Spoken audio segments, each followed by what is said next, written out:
Hello friend, तो आज हम एक नई सीरीज स्टार्ट करने जा रहे हैं जिसका नाम है एमसीक्यू सीरीज ना। तो एमसीक्यू सीरीज में हम मोस्ट इम्पोर्टेंट क्वेश्चन को देखेंगे। तो हम स्टार्ट करते हैं। निम्नलिखित कथनों पर विचार कीजिए। निम्नलिखित कथनों पर क्या करना है? विचार करना है। निम्नलिखित कथनों पर विचार कीजिए। प्राणी जगत में सर्वाधिक प्रचुरता में मिलने वाला प्रोटीन रूबिस्को है। सेकेंड ऑप्शन है, सेकेंड लाइन है कि संपूर्ण जैव मंडल में सर्वाधिक प्रचुरता में मिलने वाला प्रोटीन कोलेजन प्रोटीन है और एंजाइम अभिक्रिया की दर को धीमी कर देते हैं। अब हम इसका ऑप्शन देखते हैं। इसका ऑप्शन क्या है? इसका ऑप्शन में है केवल 1 और 3, 1 और 2 और केवल 3 और केवल 2। तो देखिए, पहली बात तो यहाँ पर देख लेते हैं क्या पूछ रहा है कि सत्य नहीं है, मतलब गलत है ना। यानी ऊपरी कथनों में से कौन सा कथन गलत है? तो प्राणी जगत में, मतलब जो मनुष्य होते हैं प्राणी जगत में सर्वाधिक मात्रा में प्रचुरता में मिलने वाला प्रोटीन कोलेजन प्रोटीन है। कौन सा प्रोटीन है? कोलेजन प्रोटीन है। जबकि संपूर्ण जैव मंडल मतलब जो जैव मंडल है जिस पर जीवन यापन होता है ना, संपूर्ण जैव मंडल में सर्वाधिक प्रचुरता में मिलने वाला प्रोटीन कौन सा है? तो रूबिस्को प्रोटीन है। मतलब इसका ई आंसर हो गया, इसका ई आंसर हो गया। और एंजाइम अभिक्रिया की दर को धीमी कर देता है, ये गलत है ना। एंजाइम जो है ना अभिक्रिया की दर को तेज कर देता है, क्योंकि जब हम पेट में, मतलब पेट में जब एंजाइम निकलता है, पेप्सिन एंजाइम हो गया, रेनिन एंजाइम हो गया, जब हम खाना खाते हैं तो वो पाचन क्रिया को स्पीड कर देता है। तो एंजाइम जो है ना अभिक्रिया की दर को क्या करता है? तेज कर देता है ना। तो इसका ऑप्शन क्या होगा? गलत। तो गलत तो तीनों है, तो इसका ऑप्शन होगा डी, 1, 2 और 3। चलिए अब कुछ देखिए, यहाँ पर आंसर दिया 1, 2 और 3 ना। यहाँ पर प्राणी जगत में सर्वाधिक प्रचुरता मिलने वाला प्रोटीन को ले कोलेजिन, और पूरे जैव मंडल में सर्वाधिक प्रचुर प्रोटीन है रूबिस्को प्रोटीन।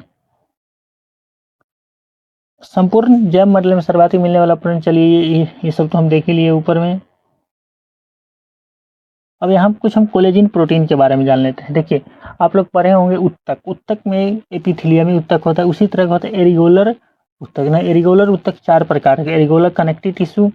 तो इस प्रकार इस मतलब एरिगोलिक कनेक्टिव टिश्यू है, इसका इसका जो निर्माण होता है 2 प्रकार से। एक व्हाइट फाइबर होता है, एक होता है येलो फाइबर। तो व्हाइट फाइबर ये सफ़ेद होता है। व्हाइट फाइबर कैसा होता है? सफ़ेद होता है ना।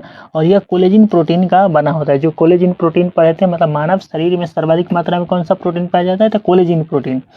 हाँ, तो इसका निर्माण व्हाइट फाइबर से होता है ना। इसे कोलेजिन फाइबर ही कहते हैं ना। चलिए, हाँ, मतलब व्हाइट फाइबर, जो कोलेजिन फाइबर है उसको हम व्हाइट फाइबर भी कहते हैं ना। और यह कठोर होता है, इसके द्वारा टेंडन का निर्माण होता है। टेंडन का हिंदी में कंडरा बोलते हैं ना। याद रखिएगा, कोलेजिन प्रोटीन के द्वारा टी मतलब टी से कोलेजिन प्रोटीन और टी से टेंडन ना। तो कोलेजिन प्रोटीन के द्वारा टेंडन का निर्माण होता है ना, और यह हड्डी को मांसपेशियों से जोड़ता है। याद रखना है, ये मोस्ट इंपोर्टेंट क्वेश्चन है कि हड्डी को मांसपेशियों से कौन जोड़ता है? तो टेंडन जोड़ता है। हड्डी को मांसपेशियों से टेंडन जोड़ता है, और टेंडन का निर्माण कोलेजिन प्रोटीन से होता है ना। बोन और मसल्स, बोन प्लस मसल्स को जोड़ने वाला कौन है? तो टेंडन है। उसी तरह एक व्हाइट फाइबर पढ़े थे ना, जिससे कोलेजिन प्रोटीन बनता है। एक है येलो फाइबर। कौन सा फाइबर है? येलो फाइबर ना। येलो फाइबर या पीला होता है। येलो फाइबर कैसा होता है? पीला, जो इलास्टिन प्रोटीन से बना होता है। इलास्टिन मतलब क्या होता है? लचीला।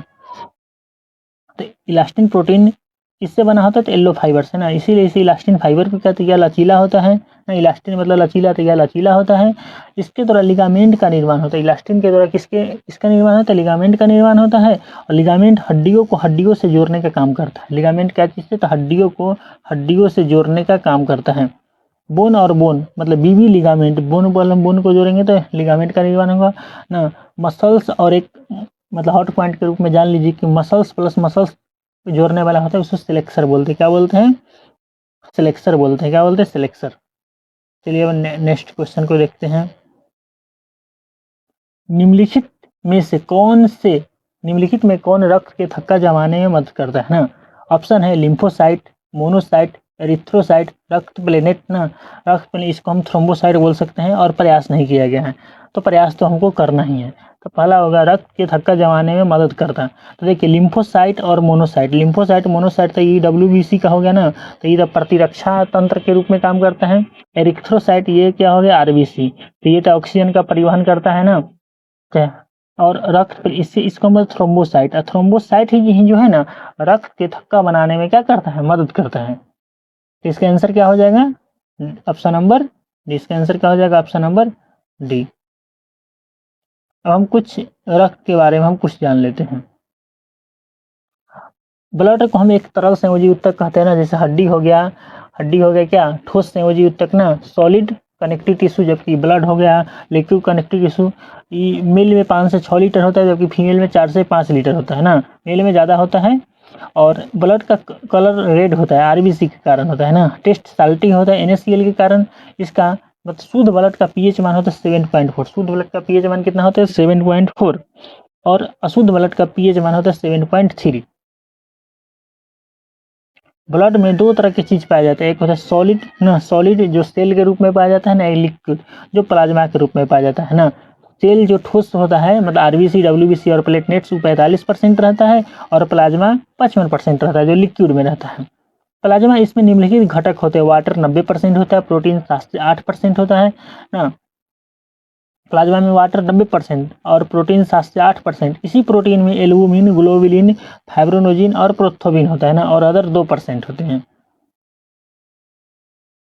एल्बुमिन रक्त को गाढ़ा करता है। एल्बुमिन क्या करता है, रक्त को गाढ़ा करता है। ग्लोबुलिन प्रोटीन शरीर में एंटीबॉडी का निर्माण करता है। ग्लोबुलिन प्रोटीन क्या करता है, शरीर में एंटीबॉडी का निर्माण करता है।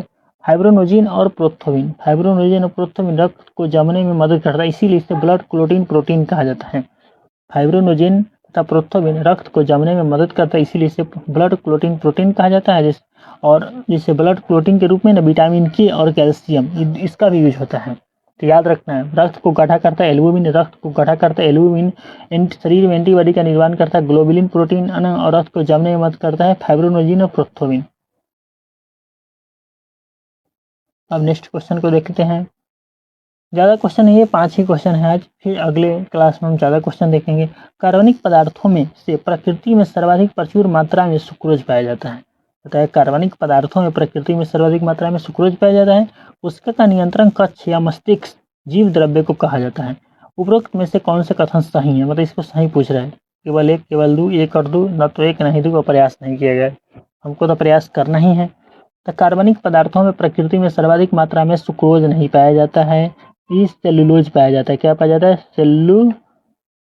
सेलुलोज पाया जाता है ना। और कोशिका का नियंत्रण कक्ष या मस्तिष्क का जीव द्रव केंद्रक को कहा जाता है। किसको कहा जाता है,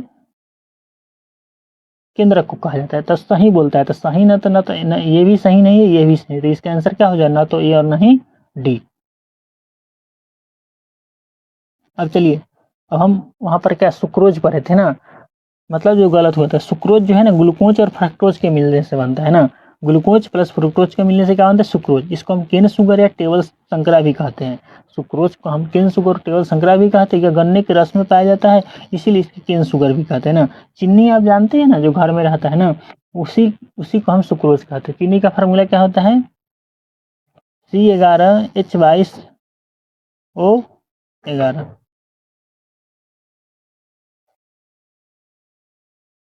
अब देखिए, अब जीव द्रव के वहां पर चर्चा था, अब जीव द्रव के बारे में कुछ जान लेते। जीव द्रव जो है ना, जीव द्रव को जीवन का भौतिक आधार कहते हैं। देखिए, जीव द्रव को हम क्या बोलते हैं, जीवन का भौतिक आधार। यह कथन हक्सले का है। ये जो लाइन है, स्टेटमेंट, ये बहुत इंपॉर्टेंट है कि जीव द्रव को जीवन का भौतिक आधार कहते हैं। यह कथन किसका है, तो हक्सले का है। जीव द्रव जो है ना, साइटोप्लाज्म और न्यूक्लियोप्लाज्म, मतलब केंद्रक द्रव और कोशिका द्रव। केंद्रक द्रव मतलब ये हो गया केंद्रक द्रव, ये हो गया कोशिका द्रव। ये टोटल को मिलाकर ना, मतलब केंद्रक द्रव और कोशिका द्रव को मिलाकर क्या बनता है, तो प्रोटोप्लाज्म। और प्रोटोप्लाज्म मतलब जीव द्रव। प्रोटोप्लाज्म शब्द देने वाला वैज्ञानिक कौन है, तो J.E. पुरकिंजे। अब हम कुछ मोस्ट इंपोर्टेंट उसमें पढ़े थे सेलुलोज। तो सेलुलोज को हम कहते हैं पॉलीसेकेराइड। सेलुलोज को क्या बोलेंगे, पॉलीसेकेराइड। पॉलीसेकेराइड का और बहुत सारा एग्जांपल है, जैसे स्टार्च हो गया, ग्लाइकोजन हो गया, सेलुलोज। सेलुलोज से सेल वाल का निर्माण होता है। जितने भी पेड़ पौधा होता है सब में सेल वाल पाया जाता है, और वही सेल वाल का निर्माण सेलुलोज से होता है। कवक का सेल वाल काइटिन का बना होता है। कवक का सेल वाल काइटिन का बना होता है, और अगर यह समुद्री घास में पाया जाता है। अब ऑक्सीश्वसन के संदर्भ में निम्न कथनों पर विचार कीजिए। ऑक्सीश्वसन में पूर्ण ऑक्सीकरण नहीं होता। मतलब ऑक्सीश्वसन मतलब श्वसन दो प्रकार के थे, ऑक्सीश्वसन और अनऑक्सीश्वसन। ऑक्सीश्वसन में O2 की आवश्यकता होती है, अनऑक्सीश्वसन में O2 की आवश्यकता नहीं होती। तो बोलता है ऑक्सीश्वसन में पूर्ण ऑक्सीकरण नहीं होता। सेकेंड स्टेटमेंट है कि माइटोकॉन्ड्रिया में होने वाले ऑक्सीश्वसन के दौरान ग्लाइसोलाइसिस का अंतिम उत्पाद पाइरूवेट कोशिका द्रव्य से माइटोकॉन्ड्रिया में परिवहन किया जाता है। तो पहली बात तो ये दोनों ऑप्शन देखने के बाद यहाँ पूछ रहे क्या सत्य कौन है, मतलब सही कौन है, केवल एक, केवल दो, एक और दो, न तो एक नहीं दो। तो ऑक्सीश्वसन में पूर्ण ऑक्सीकरण नहीं होता, नहीं, ऑक्सीश्वसन में ना, मतलब ऑक्सीश्वसन में ऑक्सीजन की आवश्यकता होती है ना, और ऑक्सीजन की उपस्थिति में इसमें पूर्ण ऑक्सीकरण होता है, पर यहाँ बोलते हैं नहीं, तो इसीलिए ये ऑप्शन क्या हो गया, गलत हो गया। माइटोकॉन्ड्रिया में होने वाले मतलब ऑक्सीश्वसन ना दो जगह, एक वो साइटोप्लाज्म में होता है ना, ग्लाइकोलाइसिस, और माइटोकॉन्ड्रिया के मैट्रिक्स भाग में भी होता है ना। तो वही बोलता है कि माइटोकॉन्ड्रिया में होने वाले ऑक्सीश्वसन के दौरान ग्लाइकोलाइसिस का अंतिम उत्पाद पाइरूवेट उसका द्रव्य से माइटोकॉन्ड्रिया परिवहन किया जाता है। तो हाँ, ये सही है। तो इसके आंसर क्या हो जाएगा, केवल दो। कुछ मोस्ट इंपोर्टेंट देखिए, श्वसन दो पर अनॉक्सी श्वसन, नीचे है ऑक्सी श्वसन। तो अनॉक्सी श्वसन में O2 की आवश्यकता नहीं होती, इसमें ग्लूकोज के एंजाइम, ग्लूकोज के अणु एंजाइम की मदद से दो एटीपी ऊर्जा प्रदान करता है। यह दो प्रकार का होता है ग्लूकोज। देखिए मतलब ये जो रिएक्शन होता है ग्लूकोज एंजाइम की उपस्थिति में ethyl alcohol plus CO2 plus 2 ATP ना, ये जो रिएक्शन हुआ ये पौधे और जीवाणु में होता है ना, जबकि ग्लूकोज एंजाइम की उपस्थिति में लैक्टिक एसिड और 2 ATP बनाता है, वह क्या में होता है, तो जंतु में होता है। तो इसको हमको ध्यान में रखना है। अब ऑक्सीश्वसन की बात कर ले तो देख लिया, ऑक्सीश्वसन में O2 की आवश्यकता होती है, इसमें 38 ATP का बनता है ना। यह दो चरणों में होता है, पहला ग्लाइकोलाइसिस ना, ग्लाइकोलाइसिस इसमें ग्लूकोज टूटकर पाइरूविक एसिड के दो अणु का निर्माण होता है। मतलब ग्लाइकोलाइसिस में ग्लूकोज टूटकर पाइरूविक एसिड के कितने अणु का निर्माण होता है, दो अणु का निर्माण होता है ना, और साथ ही 8 ATP ऊर्जा मुक्त होता है। और यह प्रक्रिया जो ग्लाइकोलाइसिस की प्रक्रिया होती है कहाँ होता है, साइटोप्लाज्म होता है। अब क्रेब्स साइकिल पढ़ना, यह क्रेब्स साइकिल जो है ना माइटोकॉन्ड्रिया के मैट्रिक्स में संपन्न होता है। क्रेब्स साइकिल कहाँ होता है, माइटोकॉन्ड्रिया के मैट्रिक्स में संपन्न होता है। ग्लाइकोलाइसिस में बनने वाला पाइरूविक एसिड एंजाइम की मदद से एसिटाइल O में परिवर्तित हो जाता है और माइटोकॉन्ड्रिया में चला जाता है। इसमें ज़्यादा कुछ याद नहीं रखना है। क्रेब्स साइकिल जो है ना माइटोकॉन्ड्रिया के मैट्रिक्स में होता है, वहाँ जो पाइरूविक एसिड बनता है वही यहाँ पर यूज होता है, और इस क्रिया को क्रेब्स साइकिल भी कहते हैं। लास्ट क्वेश्चन देख लेते हैं, बच्चों में प्रोटीन की न्यूनता के कारण मरासमस रोग उत्पन्न होता है।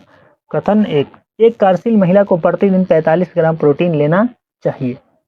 और थर्ड कथन है कि भोजन के वर्ग में प्रति यूनिट कैलोरी की मात्रा सर्वाधिक मात्रा प्रोटीन में होती है। तो देखिए पहला कथन क्या था कि बच्चों में प्रोटीन की न्यूनता के कारण मरासमस रोग होता है, ये सही है ना।